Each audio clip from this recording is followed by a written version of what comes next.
If Kamala Harris wins the election, will she actually become president? MAGA election deniers are trying to make sure the answer is no. 3 key facts. Number 1, Trump and Vance both claim Trump won the 2020 election, which is, of course, a lie. Who won the 2020 election?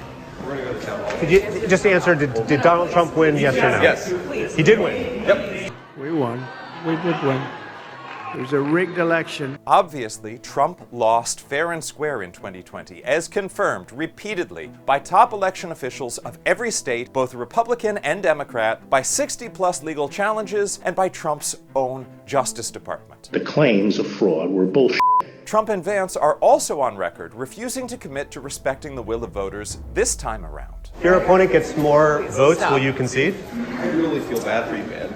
And before any votes were cast in this election, Trump was already spreading baseless lies, claiming fraud, even though the only major presidential election fraud in U.S. history is what he and his associates have been indicted for, including producing counterfeit electoral college certificates and pressuring state officials to falsify election results in 2020.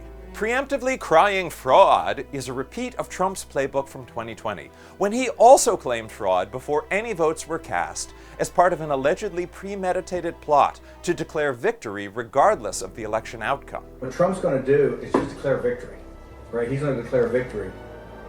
But that doesn't mean he's the winner. He's just going to say he's the winner. Number 2. MAGA election deniers have won spots on election boards in swing states where they could interfere with the certification of the results, and they've been practicing. The MAGA officials who now control Georgia's Board of Elections are requiring a hand count of Georgia's ballots, which will slow down certification. In Fulton County, Georgia this year, 2 MAGA Republicans on the election board delayed certification of the Republican primary over baseless questions about the legitimacy of the vote. In Cochise County, Arizona, MAGA election officials tried to block certification of the 2022 midterms based on no evidence but their own gut feeling that the state's Democratic wins couldn't possibly be legitimate. A new rule would have stopped a single rogue county from holding all of Arizona's election results hostage, but that rule has been blocked by a Trump-appointed judge. If MAGA obstructionists can delay any state's certification past the deadline of December 11th, those states' electoral votes might not get counted at all. Number 3.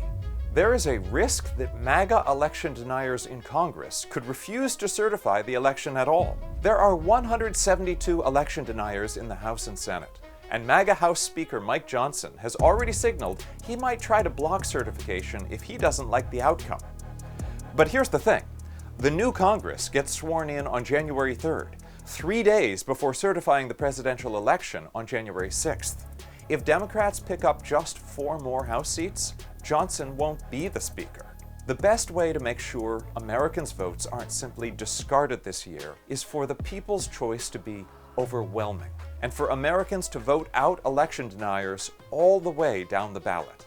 Find out who's on your ballot and whether they're committed to respecting the election results, whatever they are.